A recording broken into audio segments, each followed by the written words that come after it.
जय हिंद दोस्तों, एक बार फिर से स्वागत है आप सभी का। जीएस और जीके के इंपॉर्टेंट एमसीक्यू फॉर्मेट में क्वेश्चन होने वाले हैं क्लास में। तो यहाँ दिया है खो खो विश्व कप 2025 का उद्घाटन कहाँ किया जाएगा। खो खो विश्व कप 2025 का उद्घाटन कहाँ किया जाएगा। देखो ये इंपॉर्टेंट क्वेश्चन है आपके लिए, क्योंकि पता है आपको ये हमारे अपने प्यारे भारत, ऑप्शन ए नई दिल्ली, ठीक है ना। कहाँ किया जाएगा? नई दिल्ली में किया जाएगा। तो ये भी आप ध्यान रखेंगे। और ये कब से कब तक किया जाएगा ये भी आप याद रखना। देखो भैया 13 जनवरी से 19 जनवरी तक, है ना। 13 जनवरी से 19 जनवरी तक किया जाएगा 2025 में, ठीक है ना। और देखो हॉकी से संबंधित इनकी वो भी याद रखना, संघ याद रखना कौन सा। देखो KKFI है ना। KKFI पूछा जाता है किससे संबंधित है, तो आप लोग तुरंत बताएंगे भैया ये किससे है, खो खो से। देखो के से के का मतलब है kho kho federation, kho kho federation of India, ठीक है ना। KKFI kho kho federation of India. तो ये भी आप ध्यान में रखेंगे। और यहाँ पे सही जवाब जो है हमारा भारत हो जाएगा। और चलते हैं दोस्तों अपने अगले प्रश्न पे। तो यहाँ दिया है निम्न में से विटामिन के का रासायनिक नाम क्या है। विटामिन से संबंधित मैंने एक पूरा क्लास तैयार कर लिया है, जिसमें ऐसा कुछ भी नहीं बचा है जो विटामिन से कुछ बाहर जाए, ठीक है ना। कि क्या रोग होता है, कैसे किस से कौन सा विटामिन प्राप्त होता है, ठीक है ना। उनके रासायनिक नाम क्या हैं, सारा कुछ मैंने बेहतर तरीके से एक क्लास बना लिया है। अगर आप लोग बोलोगे तो मैं आपको क्लास दे दूंगा, ठीक है ना। और यहाँ पे रासायनिक नाम पूछा है के का, तो याद रखना भैया फाइलोक्लोनोन है ना, क्लोविनोन, फाइलोक्लोविनोन। ऑप्शन सी यहाँ पे जो है आपका सही जवाब हो जाएगा। कोलोकैलेक्सीफेरॉल जो है ये किसका है, तो ये याद रखना भैया ये विटामिन डी का नाम है ना, रासायनिक। टोकोफेरॉल जो है ये किसका नाम है, तो याद रखना विटामिन ई का रासायनिक नाम है ना। रेटिनॉल जो है विटामिन ए का नाम है, रेटिनॉल, ठीक है ना। और देखो विटामिन बी का भी याद रखना क्या है, थायमीन है, ठीक है ना। तो ये भी आप याद रखना। विटामिन सी का एस्कॉर्बिक अम्ल या एसिड आप बोल सकते हो, तो वो भी आप ध्यान रखना। स्क्रीनशॉट लेते हुए चलो। और देखो मैं PDF अभी हो सकता है कि ना दे पाऊँ, लेकिन आप स्क्रीनशॉट ले लोगे तो सभी क्वेश्चनों को आराम से नोट कर लोगे। तो यहाँ दिया है निम्न में से बैक्टीरिया से होने वाला रोग नहीं है। इनमें से कौन सा रोग है जो बैक्टीरिया से नहीं होता है, तो आप क्या बताओगे। सॉरी, अभी जुकाम और खांसी है, हालांकि फीवर नहीं है, मैं दवा ले चुका हूँ, फीवर नहीं है, लेकिन जुकाम खांसी फिर भी है। सॉरी। यहाँ पे देखो मैं आपको बताऊँ, ये जो कोविड-19 था ये भाई वायरस से हो रहा था ना, कोरोना वायरस था ना। तो याद रखना, देखो कितना इजी क्वेश्चन था, लेकिन कई बार चीज़ें दिमाग से उतर जाती हैं, है ना। आपका देखो एक याद रखना, मलेरिया हो गया और खसरा हो गया, है ना, खसरा हो गया। ये सब क्या है, ये आपके जो है वायरस से होने वाले हैं, ठीक है ना। और देखो यहाँ पे याद रखना जो आपके बैक्टीरिया से होते हैं, जैसे कि हैजा है, प्लेग है और कुष्ठ रोग है, ठीक है ना, कुष्ठ रोग है और गले का संक्रमण है। ये सब क्या है, ये आपके बैक्टीरिया से होने वाले रोग हैं। क्षय रोग है और कुष्ठ रोग यहाँ पे मैंने बता ही दिया है। तो ये रोग जो है बैक्टीरिया से होते हैं, और बाद बाकी जो आपके यहाँ पे जो वायरस से होते हैं वो भी मैंने आपको बता दिया। स्क्रीनशॉट ले लो और चलते हैं अपने अगले प्रश्न की तरफ। देखो यहाँ पे दिया है कि मीमांस दर्शन के प्रतिपादक कौन है। मीमांस दर्शन के प्रतिपादक कौन है, तो आप यहाँ पे क्या बताएंगे। तो देखो भाई यहाँ पे याद रखना, मीमांस दर्शन के प्रतिपादक पूछे जाएंगे तो आप जैमिनी जी को टिक करेंगे, है ना। ऑप्शन सी, अगर ऑप्शन सी लगाया तो सही जवाब हो गया। कपिल मुनि पता किसके प्रतिपादक थे, कपिल मुनि जी। तो कपिल मुनि जी जो थे वो सांख्य दर्शन के थे, किसके, सांख्य दर्शन के, है ना। और पतंजलि जो थे वो किसके थे, तो याद रखना भैया योग दर्शन के थे। किसके थे, योग दर्शन के प्रतिपादक थे। तो ये भी आप याद रखना। न्याय दर्शन के प्रतिपादक कौन थे, मैंने कई बार आपको बताया है, गौतम, है ना। तो ये भी आप याद रखेंगे, ठीक है ना दोस्त। स्क्रीनशॉट ले लो और चलते हैं अपने अगले प्रश्न की तरफ। देखो यहाँ पे हमारा जो अगला क्वेश्चन है वो दिया गया है, दिल्ली और NCR क्षेत्र में GRAP के चरण 2 को लागू करने का प्राथमिक कारण क्या है। पहले तो आपको मैं बताऊं कि पहले तो प्रश्न का जवाब करते हैं, फिर मैं आपको बताऊंगा कि GRAP का मतलब क्या है, ठीक है ना। तो यहाँ पे देखो ये पता क्या है, ये है बढ़ते प्रदूषण के कारण। हाँ, यहाँ पे सही जवाब आपका ऑप्शन ए हो जाएगा, ठीक है ना। NCR क्षेत्र में GRAP के चरण 2 को लागू करने का प्राथमिक कारण है बढ़ता प्रदूषण, ठीक है ना। और देखो इसका मतलब होता है ग्रेडिट रिस्पांस एक्शन प्लान, है ना, ग्रेडिट रिस्पांस एक्शन प्लान। तो ये भी आप याद रखेंगे GRAP का फुल फॉर्म, ठीक है ना। हो सकता है पेपर में पूछ लिया जाए, और ये मैं आपको बता दूं ये आपके करंट से संबंधित क्वेश्चन भी है और इसलिए आपके लिए इम्पोर्टेंट भी बनेगा। तो स्क्रीनशॉट ले लो और चलते हैं अपने अगले प्रश्न पे। तो यहाँ पे दिया है देवता सोम का उल्लेख ऋग्वेद के कौन से मंडल में है। सबसे पुराना वेद जो है वो ऋग्वेद है, और जो गायत्री मंत्र है वो भी ऋग्वेद से लिया गया है। ऋग्वेद के कौन से मंडल से गायत्री मंत्र लिया गया है वो भी बताओ, और सोमदेव का उल्लेख जो है वो कौन से मंडल में है। तो देखो सोमदेव का अगर मंडल पूछा जाएगा तो वो है 9वां मंडल। कौन सा मंडल है? 9वां। अगर आपने यहाँ पे 9 को टिक किया है, ऑप्शन सी को टिक किया है, तो सही जवाब आपका हो गया। अब देखो गायत्री मंत्र की जो व्याख्या है वो तीसरे मंडल में है। गायत्री मंत्र की जो व्याख्या है वो तीसरे मंडल में है, तो ये भी आप ध्यान रखेंगे। टोटल जो मंडलों की संख्या है वो है 10। कितनी है? 10 है, ठीक है ना, ये याद रखना। इसमें जो सूक्त हैं वो कितने हैं भाई? इसमें सूक्तों की संख्या कितनी है? तो वो है 1028, है ना। और अगर इसमें पूछ लिया जाए कि श्लोकों की संख्या कितनी है, अगर इसमें आपसे श्लोकों की संख्या पूछ ली जाएगी तो आप क्या बताओगे? तो भैया याद रखना 10,462 श्लोक हैं। कितने? 10,462 श्लोक हैं। तो ये भी आप ध्यान रखेंगे। इसका आप स्क्रीनशॉट ले लो दोस्त, क्योंकि ये आपके लिए इम्पोर्टेंट है। और चलते हैं अपने अगले प्रश्न की तरफ। और मैं आपको बताऊं मेरा इस टाइम गला जो है बहुत ज़्यादा ख़राब है लेकिन मैं फिर भी मुझे लगता है कि हम लोगों का जो पेपर है उसके लिए कोई भी ऐसी तैयारी नहीं छूटनी चाहिए कि बाद में हमें दिक्कत हो, है ना। और देखो यहाँ पे जो हमारा प्रश्न है वो दिया गया है कि हेकेटियस ने अपनी पुस्तक खालिस्तान में सर्वप्रथम भौगोलिक तत्वों का क्रमबद्ध समावेश किया है। तो कौन सी वो पुस्तक थी जिसमें भौगोलिक तत्वों का क्रमबद्ध समावेश किया है? तो वो कौन सी पुस्तक है भैया? यहाँ पे आपका जो सही जवाब है वो क्या होगा? पीरियोडस, ऑप्शन सी, है ना, पीरियोडस। तो पीरियोडस आप ऑप्शन सी को टिक करेंगे और आपका सही जवाब हो जाएगा। आप स्क्रीनशॉट ले लो। मुझे लग रहा है कि आज के क्वेश्चन कुछ हार्ड होंगे, लेकिन अगर देखो दोस्त ये वो क्वेश्चन है जिन्हें हम स्किप कर देते हैं, है ना। स्किप नहीं करना है, पेपर के अंदर बढ़िया सा स्कोर करना है और सभी का आंसर करना है। देखो यहाँ दिया है विश्व में जनसंख्या दृष्टि से सबसे छोटा देश कौन सा है। देखो जनसंख्या की दृष्टि से भी सबसे छोटा है और क्षेत्रफल की दृष्टि से भी सबसे छोटा है ना। क्षेत्रफल की दृष्टि से भी सबसे छोटा है और जनसंख्या की दृष्टि से भी सबसे छोटा देश है वो है वेटिकन सिटी। क्या है? Vatican city. ऑप्शन ए यहाँ पे सही जवाब हो जाएगा। अगर यहाँ पे पूछा जाता कि जनसंख्या की दृष्टि से सबसे बड़ा देश, तो भाई अभी तो फिलहाल आप चीन को टिक कर देते हैं, है ना। लेकिन अगर न्यूनतम जनसंख्या वाला देश पूछा जाता तो वो है ग्रीनलैंड। न्यूनतम जनसंख्या वाला देश जो है वो है ग्रीनलैंड।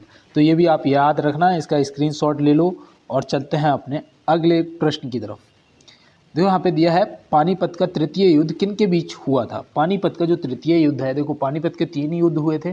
कौन कौन से हुए आपको पता होना चाहिए। पहला तो याद रखना भाई, जो हुआ था वो 1526 में हुआ था, है ना।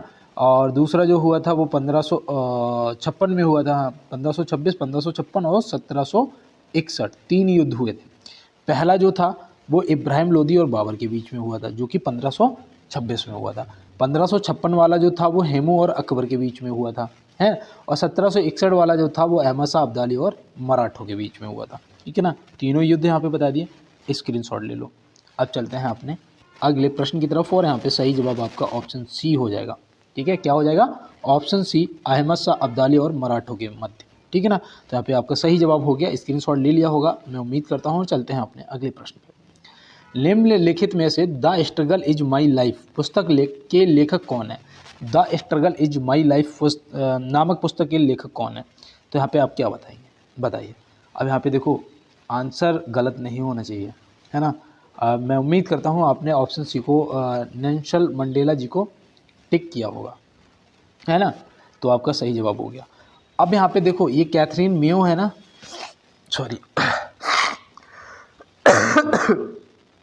सॉरी देखो जो कैथरीन मेयो है ना, इनकी एक याद रखना पुस्तक जो ज़्यादातर पूछी जाती है, मदर इंडिया पुस्तक के लेखक कौन है?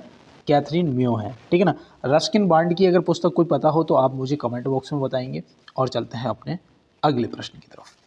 देखो यहाँ दिया है निम्नलिखित में से गोबी मरुस्थल कहाँ स्थित है। निम्नलिखित में से गोबी मरुस्थल जो है वो कहाँ स्थित है? तो भैया इसका सही जवाब देखो यहाँ पे जो निम्न में से पूछा गया है, तो यहाँ पे हमारा जो मंगोलिया है ना, ऑप्शन सी मंगोलिया, मंगोलिया हमारा बिल्कुल सही जवाब दोस्त हो जाएगा। ठीक है ना, इस चीज़ को याद रखना है। और देखो यहाँ पे देखो उत्तरी अफ्रीका जो दे रखा है ना, यहाँ पे है आपका सहारा मरुस्थल, है ना। सहारा मरुस्थल कहाँ स्थित है? उत्तरी अफ्रीका में। और देखो भारत में तो आपको पता ही होगा भैया, थार मरुस्थल है ना। ये भारत में भी है और इसका कुछ भाग जो है वो पाकिस्तान में भी पड़ता है, तो ये भी ध्यान रखना। ठीक है ना, तो यहाँ पे देखो इसका स्क्रीनशॉट ले लो। सहारा मरुस्थल आपका उत्तरी अफ्रीका और गोबी मरुस्थल आपका मंगोलिया हो जाएगा और भारत तो आपका थार मरुस्थल हो ही जाएगा। ठीक है ना, तो यहाँ पे आपने स्क्रीनशॉट ले लिया होगा। और चलते हैं अपने अगले प्रश्न की तरफ। रेलवे से भी कुछ संबंधित क्वेश्चन आपको आज की क्लास में मिलेंगे। और देखो यहाँ पे 2024 का क्वेश्चन, वो भी नवंबर से लिया गया है कि नवंबर 2024 में किन 2 राज्यों के विधानसभा चुनाव होंगे। तो यहाँ पे देखो जब इस टाइप से क्वेश्चन है और इस टाइप से आपको ऑप्शन दिखें, तो यहाँ पे अगर आपको नहीं भी पता है ना, तो भी आप ऑप्शन डी को टिक कर देना, बी और सी दोनों, जब इस टाइप से ऑप्शन दिए हों। ठीक है ना, क्योंकि यहाँ पे 2 पूछे हैं, तीसरा इनमें कोई होगा ही नहीं, है ना। और नीचे 2 देवी दिए हैं, बी और सी। ठीक है ना, तो यहाँ पे झारखंड और महाराष्ट्र। लेकिन यहाँ पे एक चीज़ मैं आपको बता दूं कि महाराष्ट्र में ना एक चरण में होंगे, जो इलेक्शन है वो महाराष्ट्र में एक चरण में होंगे। और कब होंगे, तो वो भी आप याद रखना 20 नवंबर को होंगे। कब होंगे? 20 नवंबर को एक चरण में होंगे। और देखो झारखंड में याद रखना 2 चरण में होंगे, 2 चरण में होंगे, मतलब कि 13 तारीख को और 20 तारीख को। ठीक है ना, तो यहाँ पे ये नवंबर के हैं, आप याद रखेंगे। इसलिए हो सकता है कि पेपर भी आपका नवंबर या दिसंबर में हो सकता है, तो आप इनको क्या करेंगे, स्क्रीनशॉट ले लो, हो सकता है करंट में आपसे पूछ लिया जाए, है ना। और चलते हैं अपने अगले प्रश्न की तरफ। देखो यहाँ दिया है, निम्न में से विश्व की पहली चालक रहित ट्रेन कहाँ शुरू की गई है? निम्नलिखित में से। वैसे तो अगर इस क्वेश्चन को आप गूगल पे खोजेंगे तो आपको वहाँ पे 2 आंसर मिलेंगे। जैसा कि मैं आपको बताऊँ, यहाँ पे तो सही जवाब आपका सिंगापुर हो जाएगा, है ना, सिंगापुर हो जाएगा। इसमें याद रखना 2003 में चलाई गई थी। कब चलाई गई थी? 2003 में। लेकिन आपको एक ऑप्शन जापान भी मिलेगा। क्या मिलेगा?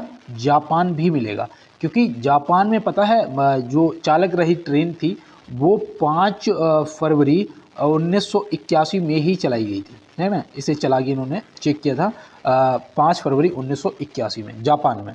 तो यहाँ पे देखो इस प्रश्न के 2 जवाब आपको मैं बता रहा हूँ, क्योंकि इसको मैंने चेक किया है गूगल पे, तो मुझे वहाँ से 2 आंसर मिले। लेकिन मेरी किताब में सिंगापुर दे रखा था, तो मैंने सिंगापुर को यहाँ पे लिखना उचित समझा और मैंने आपको दोनों आंसर भी बताए कि अगर ऐसा कुछ सिचुएशन आ जाए तो आप सही से आंसर कर पाएँ। ठीक है ना, तो स्क्रीनशॉट ले लो और चलते हैं अपने अगले प्रश्न की तरफ। देखो यहाँ दिया है, नए राज्यों का स्थापना प्रवेश किस अनुच्छेद में दिया गया है? नए राज्यों का स्थापना और प्रवेश जो है वो किस अनुच्छेद में दिया गया है? तो आप यहाँ पे क्या बताएंगे? याद रखना अनुच्छेद 2 में दिए गए हैं, है ना। कौन से अनुच्छेद? अनुच्छेद 2 में दिए गए हैं। और मैं यहाँ पे एक चीज़ आपको और बताऊँ, अनुच्छेद 1 में देखो आपके संघ का नाम और उनके राज्य क्षेत्र, है ना, संघ का नाम और उनके जो राज्य क्षेत्र हैं वो दिए गए हैं। और यहाँ पे एक चीज़ आप और याद रखना, जैसे यहाँ पे आर्टिकल 14 दिया है, ये भी इम्पोर्टेंट है, ये भी पूछा जाता है। याद रखना भैया, विधि के समक्ष समानता का अधिकार, है ना, विधि के समक्ष समानता का जो अधिकार है वो आपका अनुच्छेद 14 में दिया गया है। तो ये भी आप ध्यान में रखेंगे। तो मैं उम्मीद करता हूँ आपने इसका स्क्रीनशॉट ले लिया होगा। और चलते हैं दोस्तों अपने अगले प्रश्न की तरफ और देखते हैं हमारा अगला प्रश्न है। यहाँ पे दिया है, निम्नलिखित में से निर्वाचन से संबंधित भाग है, इनमें से कौन सा संविधान का भाग है जो निर्वाचन से संबंधित है? तो आप यहाँ पे क्या बताएंगे? मैं उम्मीद करता हूँ आपने बिल्कुल सही टिक किया होगा, ऑप्शन बी भाग 15, है ना। कौन से आर्टिकल पता है आपको? नहीं पता है तो आर्टिकल भी नोट कर लो। देखो भाग 15 में आपके आर्टिकल आ जाएगा 343 से 351 तक, है ना। और 352 से 360 तक राष्ट्रीय आपातकाल आ जाता है ना। सॉरी, राष्ट्रीय आपातकाल तो आपका 352 में आता है ना। वित्त आपातकाल जो मतलब आपातकाल उपबंध जो है आपके, वो आपके 352 से 360 तक है ना, जो आपात उपबंध है। तो ये भी आप याद रखना। और ये पता है ये कौन से भाग में आते हैं? ये आते हैं भाग 18 में।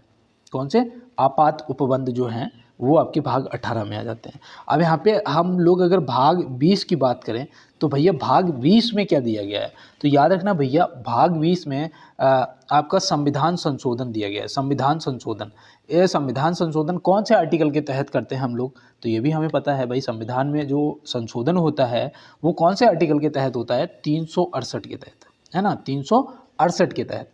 तो ये भी आप ध्यान रखेंगे। और चलते हैं इसके साथ में अपने अगले प्रश्न की तरफ। देखिए यहाँ पे दिया है चौथी पंचवर्षीय योजना का कार्यकाल क्या था। चौथी पंचवर्षीय योजना का कार्यकाल पूछा गया है, तो आप यहाँ पे क्या बताएंगे, तो यहाँ पे मैं उम्मीद करता हूँ कि बिल्कुल आपने सही टिक किया होगा, 1969 से 74, है ना। ऑप्शन बी को आपने टिक किया होगा, तो ऑप्शन बी यहाँ पे क्या हो जाएगा, हमारा बिल्कुल सही जवाब हो जाएगा। इसमें पता है आत्मनिर्भरता की प्राप्ति पर विशेष रूप से ध्यान दिया गया था, ये भी आप ध्यान रखना, चौथी। और देखो पाँचवीं पंचवर्षीय योजना जो थी वो आपकी थी 1974 से 1969 तक, ये आपकी पाँचवीं पंचवर्षीय योजना थी, जिसमें आप बोल सकते हो कि गरीबी उन्मूलन पर विशेष रूप से ध्यान दिया गया था। किस पे, गरीबी उन्मूलन पर विशेष रूप से ध्यान दिया गया था। और देखो 61 से 66 तक आपकी कौन सी रही, 61 से 66 तक कौन सी रही, अगर पता है तो बताओ फटाफट, और नहीं पता है तो आप नोट करो, ये थी आपकी तृतीय पंचवर्षीय योजना। अब आप कहोगे कि भैया चौथी जो है 1969 से स्टार्ट होती है और ये तीसरी वाली यहाँ पे ख़त्म होती है 1966 में, तो मैं आपको बता दूं योजना अवकाश भी ही रहा था, योजना अवकाश भी रहा था 1966 से 1969 तक, ठीक है ना, कितना, 1966 से 1969 तक। तो ये योजना अवकाश भी 3 साल का आप ध्यान रखेंगे, हो सकता है कि पेपर के अंदर आपसे पूछ लिया जाए। तो मैं उम्मीद करता हूँ इसको आपने नोट कर लिया होगा, स्क्रीनशॉट ले लो और चलते हैं अपने अगले प्रश्न की तरफ। देखो यहाँ पे दिया है निम्नलिखित में से संघ सूची का विषय नहीं है। आज मैं थोड़ा तेज नहीं चलूँगा क्योंकि यार मेरी तबीयत सही नहीं है, ठीक है ना। और यहाँ पे आपको बताना है कि निम्नलिखित में से संघ सूची का विषय नहीं है। तो भैया यहाँ पे आप याद रखना, सॉरी, आपका संघ सूची में देखो रक्षा भी आती है, आपका रेल भी आता है, रेलवे भी आता है, बैंक भी आता है ना, संघ सूची में ये आते हैं आपके संघ सूची में। और जो आपकी शिक्षा है, और शिक्षा के साथ साथ आपका वो आ जाएगा, क्या कहते हैं, वन आ जाते हैं, है ना, शिक्षा है, वन है और कारखाने हैं, ये सब आपके आते हैं समवर्ती सूची में। किस में आते हैं, समवर्ती सूची में। तो ये समवर्ती सूची और संघ सूची, राज्य सूची, ये सब आप पढ़ के जाना दोस्त, हो सकता है कि पेपर के अंदर पूछ लिया जाए। तो मैं उम्मीद करता हूँ आपने नोट कर लिया होगा, स्क्रीनशॉट ले लिया होगा, और यहाँ पे ऑप्शन डी जो है शिक्षा आपका सही जवाब हो जाएगा, ठीक है ना। तो चलते हैं इसके साथ में अपने अगले प्रश्न की तरफ। तो यहाँ पे दिया है आंध्र प्रदेश में राज्यसभा सीटों की संख्या कितनी है। आंध्र प्रदेश में राज्यसभा सीटों की जो संख्या है वो कितनी है, और लोकसभा सीटों की संख्या कितनी है। पहले तो मैं आपको बता दूं 1953 में बना था ये, है ना, भाषा के आधार पर बनने वाला पहला राज्य था भाई, ये तो सबको रटा पड़ा होगा, कई बार बताया है। तो यहाँ पे देखो, यहाँ पे याद रखना, ये भी आपको याद हो जाएगा, राज्यसभा सीटों की जो संख्या है वो है 11। कितनी है, 11 है, ठीक है ना बेटा, आपको ध्यान में रखना है। और देखो अगर यहाँ पे लोकसभा सीटों की संख्या पूछी जाएगी आंध्र प्रदेश में, तो आप क्या बताएंगे, भैया 25 है। कितनी है, 25 है। ये बताओ 31 जो है राज्यसभा सीट कौन से राज्य में है, 31 सीटें भाई, ये सबसे ज़्यादा हैं लगभग, याद रखना भैया, ये हो जाएगा यहाँ पे उत्तर प्रदेश, यूपी, है ना। अब यहाँ पे लोकसभा सीटों की अगर बात करें तो उत्तर प्रदेश में जो लोकसभा सीटें हैं वो हैं सबसे ज़्यादा 80। कितनी है, 80 हैं, ठीक है ना। तो ये भी आप याद रखेंगे। अब देखो यहाँ पे एक चीज़, ये जो 16 है ना, ये बताओ राज्यसभा सीटें 16 किस राज्य में है, तो यहाँ पे याद रखना भैया बिहार में है। कहाँ पर है, बिहार में है, ठीक है ना। तो बिहार भी आप याद रखेंगे। अगर यहाँ पे लोकसभा सीटों की बात करते हैं तो कितनी है, तो याद रखना भैया 40 लोकसभा सीटें। कितनी, 40 लोकसभा सीटें हैं। अब इसका स्क्रीनशॉट ले लो, क्योंकि ये सब चीज़ें मैं आपको रेगुलर बताता हुआ आ रहा हूँ, और मैं उम्मीद करता हूँ कि आप नोट भी कर रहे होंगे। स्क्रीनशॉट ले लो और चलते हैं अपने अगले प्रश्न पे। तो यहाँ दिया है भारत के अगले मुख्य न्यायाधीश के रूप में किसे नियुक्त किया गया है। भारत के अगले मुख्य न्यायाधीश के रूप में इन्हें नवंबर में किया जाएगा, शायद 10 नवंबर को, है ना। और अभी जो हमारे थे वो थे CGI चंद्रचूड़ जी, है ना, जो अभी थे मुख्य न्यायाधीश, और जो अब हमारे मुख्य न्यायाधीश बनने जा रहे हैं वो हैं जस्टिस संजीव खन्ना। कौन है, जस्टिस संजीव खन्ना। तो ये भी आप याद रखना। और देखो ये प्रश्न आपसे पूछा जाएगा, ये करंट का क्वेश्चन है, इम्पॉर्टेंट क्वेश्चन है और ये मुझे उम्मीद है कि 110% आपसे पूछा जाएगा। इसे आप स्क्रीनशॉट ले लो, नोट कर लो, दिमाग में सेव कर लो और चलते हैं अपने अगले प्रश्न पे। देखो यहाँ पे दिया है 1 मिनट, पादपों में जल तथा खनिज लवणों का संचालन होता है। अच्छा, जो जैसे कि पेड़ है, पेड़ों में जो जल है वो किस विधि से जाता है, कहने का मतलब देसी भाषा में बता रहा हूँ। और वैसे प्रश्न तो कह रहा है कि पादपों में जल तथा खनिज लवणों का संचालन होता है। तो भैया याद रखना, सीधा से मैं बताऊँ, देखो जो पेड़ होते हैं ना उनमें जो जल हो जाता है वो जाता है जाइलम विधि से। मैंने पता इसे कैसे ट्रिक से याद करा। देखो यहाँ पे जल के आगे जा है और यहाँ पे देखो इसके जाइलम के आगे भी जा है, तो मतलब जा से जाइलम, ठीक है ना। और खाना जो है, खाना, ठीक है ना, अगर खाना पूछा जाएगा जैसे कि हो सकता है खाद्य पदार्थ जो है पेड़ों में, तो वो याद रखना वो जाता है फ्लोएम विधि के द्वारा। जो आपका खाद्य पदार्थ है वो फ्लोएम विधि के द्वारा जाता है। तो यहाँ पे जल पूछा है तो आप याद रखना भैया, यहाँ पे जो सही जवाब आपका है ऑप्शन ए जाइलम हो जाएगा, ठीक है ना। तो इसको आप नोट कर लो, स्क्रीनशॉट ले लो और चलते हैं अपने अगले प्रश्न पे। अब जो अगर मेरे साथ नए दोस्त जुड़े हुए हो, अगर पहली बार देख रहे हो तो एक बार लाइक वाला बटन जरूर दबाना। पुराने मेरे सभी दोस्त जब दबाते हैं, लाइक करते हैं, आप भी एक बार लाइक करना और साथ में चैनल को सब्सक्राइब कर लेना, बेल आइकन को दबा लेना। और अगर हो सके तो थोड़ी सी अगर हेल्प करना चाहते हो तो क्लास को शेयर कर देना अपने दोस्तों के साथ में। नॉन स्टॉप अपनी क्लास में अच्छा लगे तो यार लाइक, शेयर और चैनल को सब्सक्राइब जरूर करना। और यहाँ पे देखो दिया गया है कि डीएनए संश्लेषण का प्रतिपादन किसने किया था। डीएनए संश्लेषण का जो प्रतिपादन है वो किसने किया था, तो याद रखना यहाँ पे आर्थर कार्नवर्ग हो जाएंगे। तो ऑप्शन सी यहाँ पे क्या हो जाएगा आपका, बिल्कुल सही जवाब हो जाएगा, ठीक है ना, ये याद रखना। और देखो डीएनए के क्रियात्मक खंड किसे कहते हैं, ये भी पूछ लिया जाता है कि डीएनए का क्रियात्मक खंड किसे कहते हैं, तो याद रखना भैया जीन को कहते हैं। किसे कहते हैं, जीन को कहते हैं, तो वो भी आप ध्यान में रखेंगे। तो बिल्कुल दोस्त चलते हैं अपने अगले प्रश्न की तरफ। और मैं माफ़ी चाहता हूँ कि मैंने आपका 2 मिनट का समय जो है वो ले लिया। और यहाँ पे देखो अगला प्रश्न है हमारा कि जल का घनत्व अधिकतम तथा आयतन न्यूनतम होता है किस टेम्परेचर पे होता है, बताओ। जल का जो घनत्व है वो अधिकतम तथा आयतन जो है वो न्यूनतम होता है किस टेम्परेचर पे, तो भैया 4 डिग्री सेल्सियस पे। ऑप्शन बी यहाँ पे क्या हो जाएगा हमारा बिल्कुल सही जवाब। जिसने भी टिक किया है बिल्कुल सही जवाब किया है। और चलते हैं अपने अगले प्रश्न। टमाटर में लाल रंग का कारण क्या है, टमाटर में लाल रंग का कारण क्या है, तो याद रखना भैया यहाँ पे जो सही जवाब है वो आपका लाइकोपिन हो जाएगा। क्या हो जाएगा, लाइकोपिन। ऑप्शन ए यहाँ पे बिल्कुल सही जवाब हो जाएगा। लैक्टोज जो है ना, यहाँ पे लैक्टोज दे रखा है। लैक्टोज याद रखना ये दूध में पाई जाने वाली शर्करा है। दूध में पाई जाने वाली जो शर्करा, दूध पिया है ना, थोड़ा सा मीठा लगता है ना, देखा है वो, पता क्यों लगता है, क्योंकि उसमें लैक्टोज होता है। तो लैक्टोज जो है वो याद रखना दूध में पाई जाने वाली शर्करा होती है। और जो टमाटर में लाल रंग होता है वो किस वजह से होता है, लाइकोपिन की वजह से। तो ये भी आप ध्यान में रखेंगे। तो बिल्कुल दोस्त चलते हैं अपने अगले प्रश्न की तरफ। और यहाँ पे देखो अगला प्रश्न हमारा है कि निम्नलिखित में से सबसे अधिक तरंगदैर्घ्य किस रंग का होता है। निम्नलिखित में से सबसे अधिक तरंगदैर्घ्य जो है वो किस रंग का होता है, तो आप यहाँ पे क्या बताएंगे। तो यहाँ पे बिल्कुल याद रखना भैया लाल रंग का होता है और सबसे कम जो है वो बैगनी का होता है ना, सबसे कम जो है वो बैगनी का होता है। तो ये भी आप ध्यान रखेंगे। और चलते हैं इसके साथ में अपने अगले प्रश्न।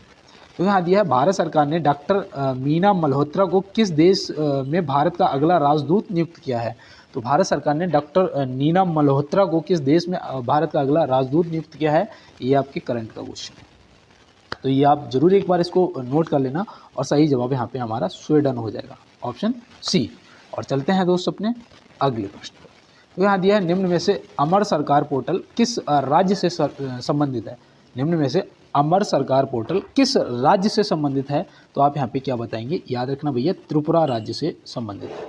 किससे, त्रिपुरा राज्य से संबंधित है। इसका मतलब पता क्या है, ये जो है ये पोर्टल है, इसका ये क्यों चलाया गया मैं आपको बता दूं। देखो सरकार द्वारा आम लोगों तक पहुंच बढ़ाने के लिए, सरकार द्वारा आम लोगों तक पहुंच पर किसान सम्मान निधि देते हैं तो 2000 रुपये देते हैं। अब क्या है, डायरेक्ट आपके खाते में डाल दिया। 2000 रुपये अगर दिया गवर्नमेंट ने, 1 रुपया भी दिया तो डायरेक्ट पहुंचता है किसान के पास। तो ये पोर्टल इसीलिए चलाए जाते हैं। अब यहाँ पे अमर सरकार पोर्टल क्या है कि आम जो सरकार द्वारा आम लोगों तक पहुँच बढ़ाने के लिए है ना, तो याद रहेगा आपको।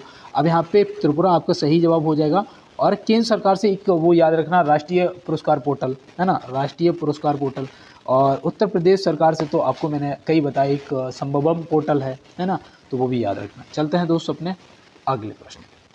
देखो यहाँ पे दिया है हिमाचल प्रदेश में स्थित रोहतांग सुरंग का नया नाम क्या है। हिमाचल प्रदेश में स्थित रोहतांग सुरंग का नया नाम क्या है।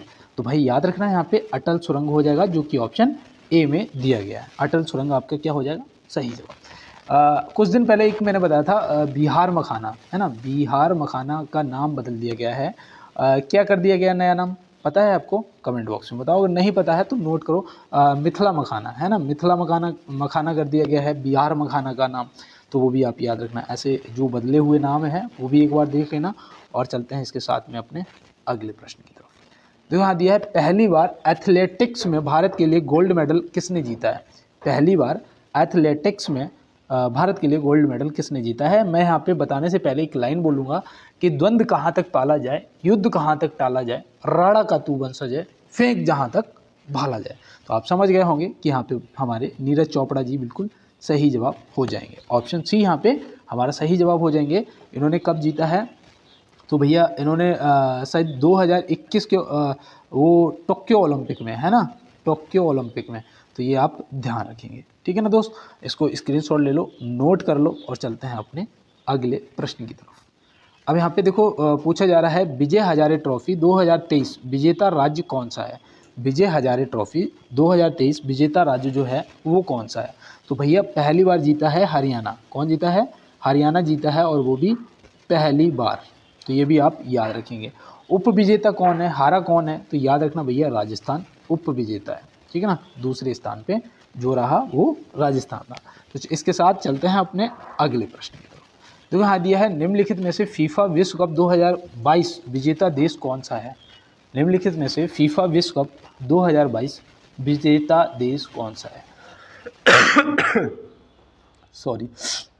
तो यहाँ पे याद रखना भैया वो है अर्जेंटीना। किसने जीता, अर्जेंटीना ने। अब इसमें हारा कौन था दूसरे नंबर पे, पता है इस मैच को मैंने भी देखा था। दोनों टीमों ने पूरा जी जान लगा दिया था। यहाँ पे दूसरे नंबर पे रही थी फ्रांस। और ये आयोजन कहाँ हुआ था, तो भैया कतर में। कहाँ हुआ था, मेज़बान देश कौन था, कतर। तो ये भी आप याद रखेंगे, ठीक है ना। अब यहाँ पे मैं आपको बता दूँ कि अर्जेंटीना ने ना भाई ये तीसरी बार जीता है। अर्जेंटीना ने ये तीसरी बार फीफा विश्व कप जीता है, ठीक है ना। ये भी आप याद रखना। और देखो ये इसका संस्करण भी याद रखना। कौन सा संस्करण था भाई, 22वां संस्करण था। ये भी आप याद रखेंगे, ठीक है ना। और अगर 23वां संस्करण आपसे पूछा जाए, अगर आपसे 23वां संस्करण पूछा जाएगा तो आप क्या बताएंगे, तो याद रखना भैया ये 2026 में होगा। कब होगा, 2026 में। देखो 4 वर्ष बाद होता है ना। तो 2026 में होगा। और ये अब अमेरिका, कनाडा और मैक्सिको, ठीक है ना, 3 जगहों पे आयोजन होगा। ये भी आप याद रखना और स्क्रीनशॉट ले लो इसका। चलते हैं अपने अगले प्रश्न पे। देखो यहाँ पे दिया है आंध्र प्रदेश, तेलंगाना और बिहार के कितने जिलों को रेल नेटवर्क से जोड़ने के लिए 2 रेलवे परियोजनाएं मंजूर की गई हैं। तो भैया कितने जिलों को, देखो यहाँ पे पूछा है ना, कितने जिलों को रेल नेटवर्क से जोड़ने के लिए 2 रेलवे परियोजनाएं मंजूर की गई हैं, आंध्र प्रदेश, तेलंगाना और बिहार। तो भैया यहाँ पे याद रखना वो राज्य हैं आपके कितने, 8 जिले हैं। राज्य नहीं, 8 जिले, माफ़ी चाहता हूँ मैं राज्य बोल गया। 8 जिलों को जोड़ने के लिए आंध्र प्रदेश, तेलंगाना और बिहार के कितने जिलों को रेल नेटवर्क से जोड़ने के लिए 2 रेलवे परियोजनाओं को मंजूर किया गया है, 8 जिलों को। तो ये याद रखना और ये आपके इम्पोर्टेंट और करंट से भी संबंधित क्वेश्चन। चलते हैं अपने अगले प्रश्न की तरफ। यहाँ दिया है G20 शिखर सम्मेलन 2023 में कौन सा संस्करण आयोजित किया गया था। G20 शिखर सम्मेलन 2023 में कौन सा संस्करण आयोजित किया गया था। तो यहाँ पे आप क्या बताएंगे, देखो भैया ये तो हमारे दिल्ली में हुआ था और ये संस्करण था 18वां। कौन सा था, 18वां था। तो ये भी आप ध्यान रखेंगे, ठीक है ना। और चलते हैं इसके साथ में अपने अगले प्रश्न की तरफ। जो यहाँ पे दिया गया है गगनयान मिशन को कब शुरू किया जाएगा। भैया ये पहली बार मानव को लेके जाएगा, है ना। ये मैंने उस दिन भी आपको बताया था कि ये 2025 में शुरू कर दिया जाएगा, ठीक है ना। ये कब शुरू किया जाएगा, 2025 में। और मैं यहाँ पे एक चीज़ और बताऊँ, देखो ये प्रश्न इम्पोर्टेंट तो है ही। यहाँ पे एक चीज़ और आपको बता दूँ, इसके लिए जो बजट है वो कितना, तो वो याद रखना 90 बिलियन। कितना बजट पास हुआ है, 90 बिलियन। तो ये भी आप याद रखना। और ये जब हमारा गगनयान मिशन जो है ये सफल हो जाएगा ना, तो दुनिया में हम चौथे देश बन जाएंगे। गगनयान मिशन जब हमारा सफल हो जाएगा तो हम दुनिया में चौथे स्थान पे आ जाएंगे। तो ये भी आप याद रखेंगे। तो चलते हैं दोस्त अपने अगले प्रश्न की तरफ। तो यहाँ पे देखो अगला क्वेश्चन पूछा जा रहा है कि निम्नलिखित में से नटराज मंदिर कहाँ स्थित है। तो भाई नटराज मंदिर जो है वो कहाँ पर स्थित है, तो आप क्या बताएंगे, ऑप्शन में बताइएगा। ऑप्शन कौन सा होगा आपका सही। तो यहाँ पे जो आपका ऑप्शन दे रखा है चिंदवरम, ऑप्शन ए आपका सही जवाब हो जाएगा, चिंदवरम। अब ये कहाँ पर पड़ता है, तो आपको मैं बताऊँ, ये भैया तमिलनाडु में पड़ता है। तो ये भी आप याद रखेंगे। और कांचीपुरम मंदिर भी यहीं पे है, मीनाक्षी मंदिर मदुरई तमिलनाडु में पड़ता है। तो ये सब याद रखना। पुरी मंदिर पूछा जाएगा तो आपका उड़ीसा हो जाएगा, है ना। पुरी मंदिर पूछा जाएगा तो उड़ीसा हो जाएगा। उत्तर प्रदेश में आपका अयोध्या मंदिर हो जाएगा। अयोध्या से एक प्रश्न पूछ लिया जाता है कि अयोध्या कौन सी नदी के किनारे स्थित है, तो आपको तुरंत बताना है भैया सरयू नदी के किनारे स्थित है ना। तो ये आपको समझ आ गया होगा, स्क्रीनशॉट ले लो। और चलते हैं दोस्तों अपने अगले प्रश्न की तरफ। जो यहाँ पे दिया है जिम कॉर्बेट राष्ट्रीय उद्यान किस राज्य में स्थित है। जिम कॉर्बेट राष्ट्रीय उद्यान, तो जिम कॉर्बेट राष्ट्रीय उद्यान अगर आपसे पूछा जाएगा तो आप बता सकते हैं कि भैया ये उत्तराखंड में स्थित है। कहाँ पर, उत्तराखंड। और ये तो काफ़ी दोस्तों ने सही आंसर किया होगा। और मैं बताऊँ यहाँ पे एक और याद रखना, राजा जी राष्ट्रीय उद्यान, तो ये भी कहाँ है, ये भी आपका उत्तराखंड में ही है, ठीक है ना। राजस्थान में एक तो आपका रणथंभौर है, और ये आपको याद रखना है। और यहाँ पे देखो असम में याद रखना, असम से भी पूछा जाता है काजीरंगा, है ना, काजीरंगा जो कि एक सींग वाले गैंडे के लिए प्रसिद्ध है ना। तो ये भी आप याद रखना। गिर राष्ट्रीय उद्यान पूछा जाता है जो कि आपका गुजरात में है ना। गिर पूछा जाएगा जो कि गुजरात में है। एक आपका नागरहोल पूछा जाता है, नागरहोल, तो नागरहोल राष्ट्रीय उद्यान जो है आपका कर्नाटक में है। तो ये सब आपको जितने भी आपके राष्ट्रीय उद्यान हैं ये आपको एक बार सभी रिवीजन करने हैं, क्योंकि पेपर के अंदर आपसे पूछे जाएंगे। तो इसका स्क्रीनशॉट ले लो। और चलते हैं दोस्तों अपने अगले प्रश्न की तरफ। देखो यहाँ पे दिया है इंसुलिन हार्मोन रक्त में किसकी मात्रा नियंत्रित करता है। इंसुलिन जो है वो हार्मोन जो है वो रक्त में किसकी मात्रा नियंत्रित करता है। तो आप यहाँ पे क्या बताओ। देखो अगर कोई शुगर के पेशेंट होता है ना, शुगर का होता है, उसे इंसुलिन का इंजेक्शन देना पड़ता है ना। क्यों देना पड़ता है, क्योंकि उसकी बॉडी में इंसुलिन जो हार्मोन है वो बनता नहीं है, कम होता है। उस वजह से उसे शर्करा जो है, ग्लूकोज जो है वो बढ़ जाता है उसकी मात्रा, तो उसे शुगर पेशेंट हो जाता है। तो यहाँ पे याद रखना ऑप्शन ए शर्करा या ग्लूकोज दिया होगा, आप टिक कर देना, आपका सही जवाब हो जाएगा। और चलते हैं इसके साथ में अपने अगले प्रश्न की तरफ। फटाफट 50 क्वेश्चनों को पूरा करेंगे। और यहाँ पे देखो दिया गया है लीडरशिप समिट 2024 की मेजबानी किसने की है।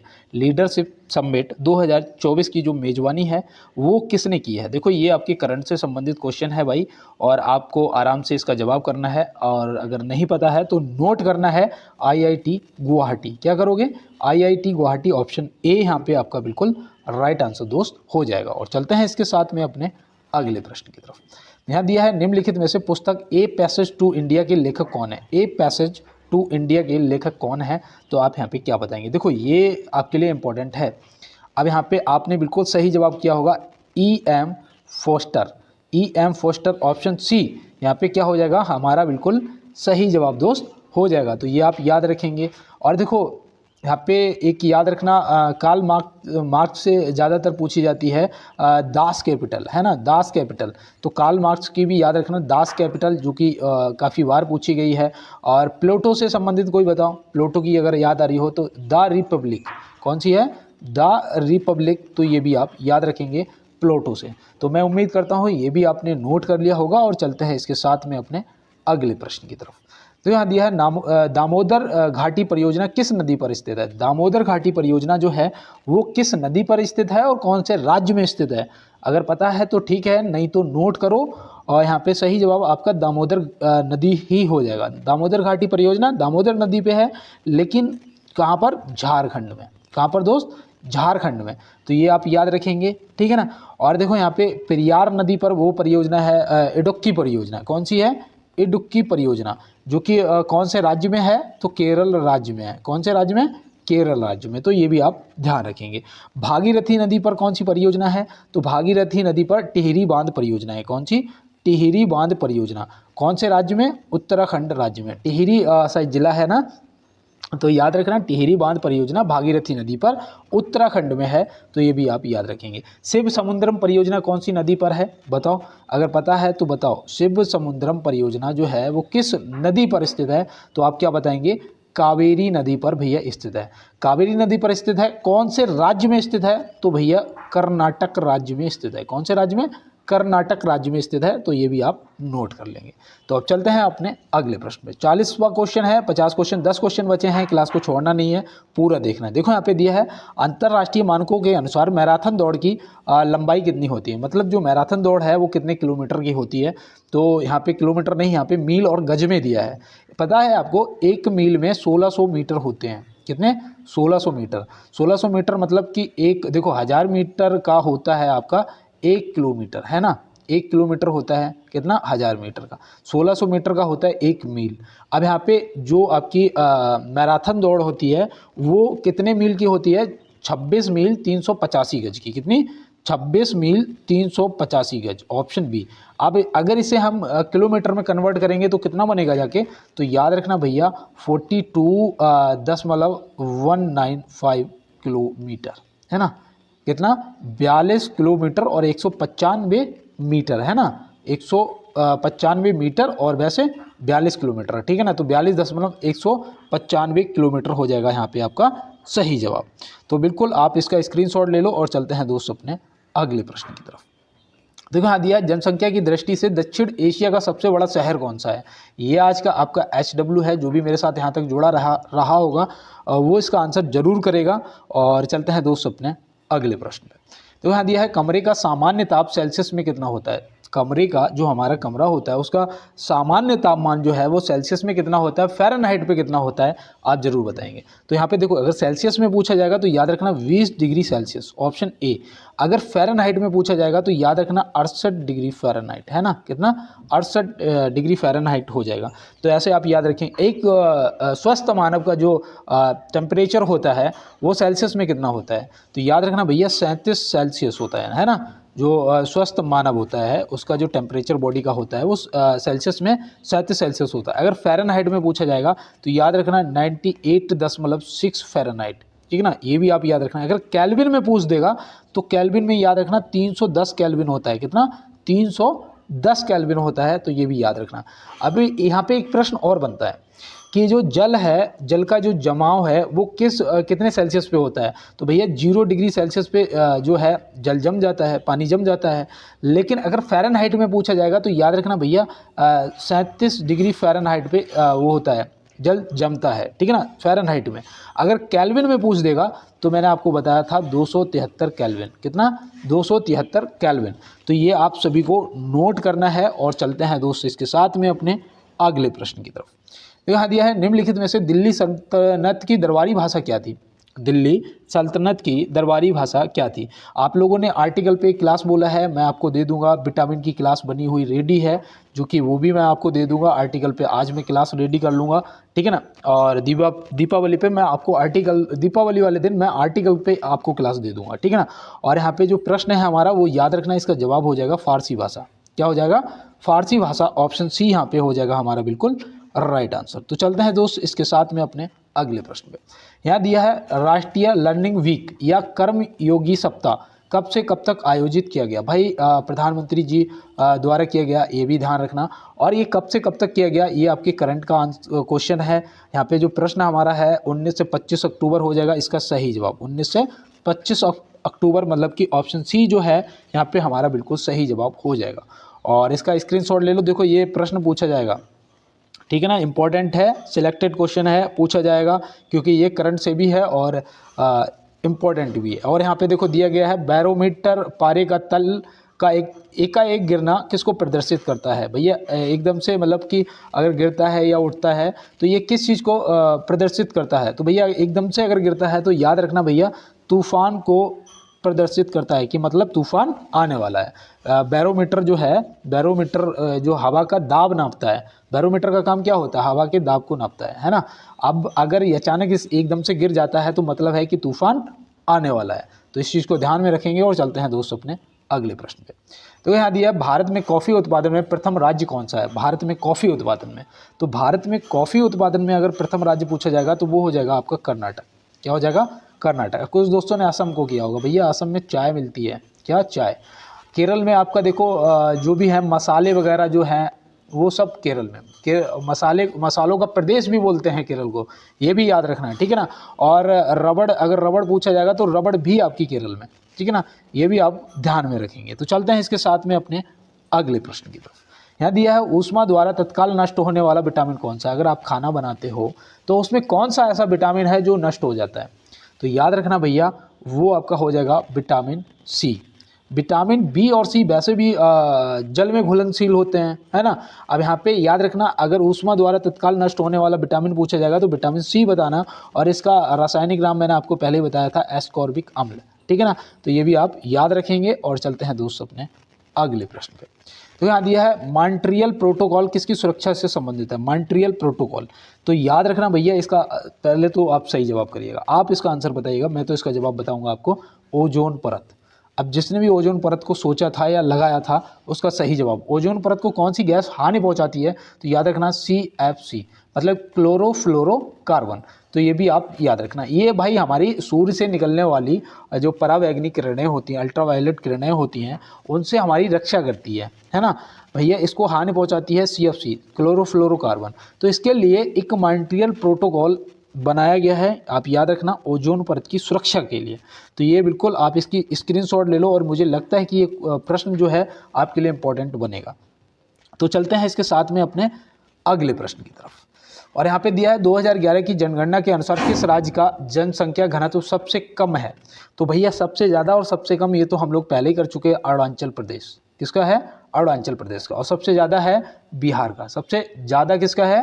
बिहार का। और मैंने उस दिन ऐसे भी बताया था कि भैया सबसे पूर्वी राज्य हमारा अरुणाचल प्रदेश है, सबसे पश्चिमी राज्य जो है वो गुजरात है, सबसे उत्तरी जो है वो लद्दाख है, और सबसे दक्षिणी राज्य क्या है ये आप कमेंट बॉक्स में बताएं। ये आपके लिए आज HW है, ठीक है ना, मैं नहीं बताऊँगा, आप बताओगे मुझे। और चलते हैं अपने अगले प्रश्न पे। ये हमारा लास्ट क्वेश्चन है कि परमाणु संलयन प्रतिक्रिया स्वचालित रूप से किस में होती है। तो भैया देखो, हालांकि यहाँ पे जो प्रतिक्रिया है वो स्वचालित रूप से पूछा गया है, तो हम तुरंत बताएंगे भैया सूर्य। भैया सूर्य में कौन कौन सी, एक तो हाइड्रोजन होती है और दूसरी हीलियम होती है, दो गैसें होती हैं, है ना। मुख्य रूप से सबसे ज़्यादा हाइड्रोजन, दूसरे नंबर पे हीलियम होती है। ये नाभिकीय संलयन पर कार्य करती हैं। नाभिकीय विखंडन पे कौन कार्य करता है? परमाणु बम जो है नाभिकीय विखंडन पर कार्य करता है, और जो हाइड्रोजन बम होता है वो नाभिकीय संलयन पर कार्य करता है। लेकिन यहाँ पे पूछा है परमाणु संलयन प्रतिक्रिया स्वचालित रूप से किस में होती है, तो वो होती है सूर्य में। और अगर यहाँ पे सूर्य नहीं तारे दिए होते हैं, अगर तारे दिए होते तो भी हमारा सही जवाब तारे हो जाता, लेकिन यहाँ पे सूर्य दिया है। और ऑप्शन अगर पूछा जाएगा, प्रश्न पूछा जाएगा, तो ऑप्शन में सूर्य आपको दिया भी जाएगा, ठीक है ना। तो ऑप्शन सी यहाँ पे सही जवाब हो गया। आप लोगों का बहुत अच्छा सहयोग रहा, सभी को बहुत बहुत धन्यवाद। और मिलते हैं दोस्त नेक्स्ट क्लास में नेक्स्ट प्रश्नों के साथ में। तब तक के लिए मेरे सभी दोस्तों को, मेरे सभी भाई बहनों को मेरा जय हिंद, वंदे मातरम, भारत माता की जय।